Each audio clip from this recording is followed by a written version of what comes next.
दादा के दादा को, जो मेरे दादा हैं उनके जो दादा थे उनको मैंने नहीं देखा। अब अगर मैं ये कहूं कि मेरे दादा काल्पनिक थे, ये उचित है कि अनुचित है, न्याय संगत है कि अन्याय संगत है? अरे मैंने नहीं देखा, इट्स माय फॉल्ट ना कि मैं उस समय नहीं था। लेकिन इसका मतलब ये नहीं कि दादा नहीं थे। वैसे ही जो राम को काल्पनिक कहते हैं, ये थे नहीं उन दिनों में। और प्रॉब्लम यह है कि ये मेरे दादा के दादा थे, ये बात मुझे किसने बताई? मेरे पिताजी ने, मेरे दादाजी ने, क्योंकि मेरे पिताजी ने दादाजी के दादाजी को देखा होगा, उन्होंने बताया। अब मैं बात ही ना मानूं पिताजी की, बोले मैं नहीं मानता आपकी बात, तो मुझे आप लायक कहेंगे कि नालायक कहेंगे? अब बताइए आप क्या कहेंगे? मैं अपने पिताजी की बात नहीं मान रहा। इन बच्चों से पूछ लेता हूं, अगर मैं अपने पिताजी की बात ना मानूं, ये तो मैं लायक हुआ कि नालायक हुआ? जोर से बोलो। तो वो लोग नालायक हैं जो भगवान को काल्पनिक कहते हैं। आज भी जब मरते हैं तो लोग कहते हैं राम नाम सत्य है। ये भी काल्पनिक है। ये मरेंगे, ये काल्पनिक है। हम कल्पना कर रहे हैं कि ये जो लोग कहते हैं राम को काल्पनिक है, वो नहीं मरेंगे। तो जब इनका मरना निश्चित है, वो सत्य है, वैसे ही राम थे, हैं और रहेंगे, ये भी सत्य है। अगर आप रामायण पढ़ना शुरू कर दें तो आप कभी भी गड्ढे में नहीं गिरेंगे। रामायण में सब कुछ लिखा है, भगवान के आने का प्रयोजन, भगवान के आने का रीजन। प्रयोजन शायद न समझे आजकल के कई बच्चे, रीजन समझ जाएंगे। कारण, कारण क्या है भगवान के आने का? भगवान के आने का कारण है, जब जब होई धर्म के हानि, बाढ़ई असुर अधव अभिमानी, तब तब धरे प्रभु विविध शरीरा, हरहि कृपा निध सज्जन पीरा। जब जब अधर्म बढ़ता है, काल्पनिक कहने वाले बढ़ते हैं, तब तब भगवान अनंत अनंत रूप लेकर, कभी संत महात्मा, कभी गुरु, कभी विद्वान, कभी माता, कभी पिता, कभी कच्छप, कभी मच्छ, कभी बारा, कभी नरसिंह, कभी वामन, कभी परशुराम, कभी राम बनकर इस धरती पर आते हैं और सभी मानवों को मार्गदर्शन देते हैं। आपके चैनल के माध्यम से कह देना चाहता हूं, धर्मो रक्षति रक्षिता। If you save your religion then religion will save you.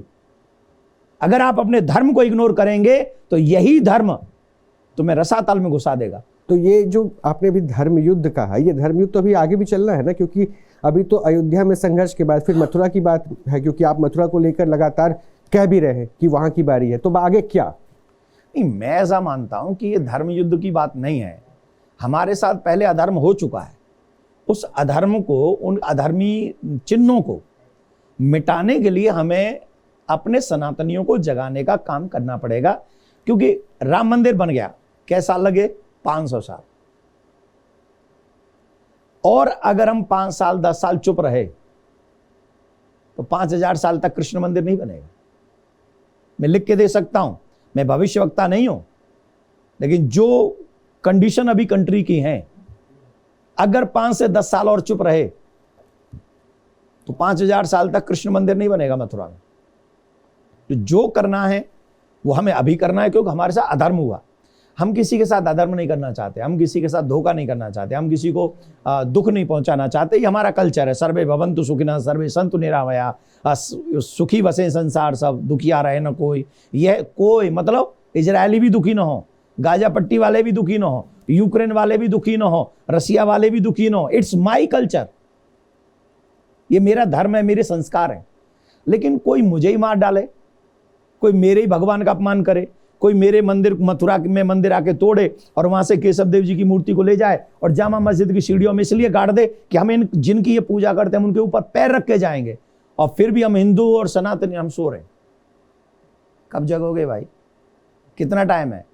तो मैं हमेशा से कहता हूं, मथुरा, काशी, अयोध्या, 3 में सनातनियों के प्राण बसते हैं। जैसे आपके प्राण मक्का मदीना में बसते हैं, वैसे हमारे प्राण अयोध्या और मथुरा में बसते हैं। आप मक्का मदीना नहीं छोड़ सकते, हम मथुरा और काशी नहीं छोड़ सकते, अयोध्या नहीं छोड़ सकते। It's a final. लेकिन आपने कहा ना कि 500 वर्षों का संघर्ष हुआ, 5000 वर्ष बीत जाएंगे अगर नहीं तो कैसे जागे, क्या करें? मामला तो कोर्ट में है और कोर्ट तो अपने हिसाब से चलता है, फिर क्या करें? नहीं, कोर्ट में ही गए ना, हमें तभी कोर्ट में गए। अगर मक्का में कोई झगड़ा होता तो कोर्ट में जाते? आप बता दो। नहीं तो आप क्या कह रहे हैं कि सड़क पे आ जाए हिंदू? नहीं, मैं बिल्कुल सड़क पे आने के लिए नहीं प्रेरित कर रहा हूं। और जरूरत पड़ी तो सड़क पे भी जाएंगे। संवैधानिक फंडा है हमारे पास, राइट है। फिर कानून का क्या होगा सर? नहीं, कानूनी नहीं तो कहा है कि तुम, अगर तुमको लगता है अपनी आवाज उठाने के लिए तुम सड़क पे जा सकते हो तो जाओ। आवाज उठाने का धर्म है कि नहीं? हमारे पास अधिकार है, बिल्कुल है। हम लोग सड़क पे उतर के लाल बत्ती जला सकते हैं कि नहीं, दीपक जला सकते हैं कि नहीं, ग्रीन लाइट जला सकते हैं कि नहीं, ये हमारे फंडामेंटल राइट है। जो जो हमें संवैधानिक अधिकार होंगे हम उनका सदुपयोग करेंगे, सिर्फ इस देश को और धर्म को बचाने के लिए।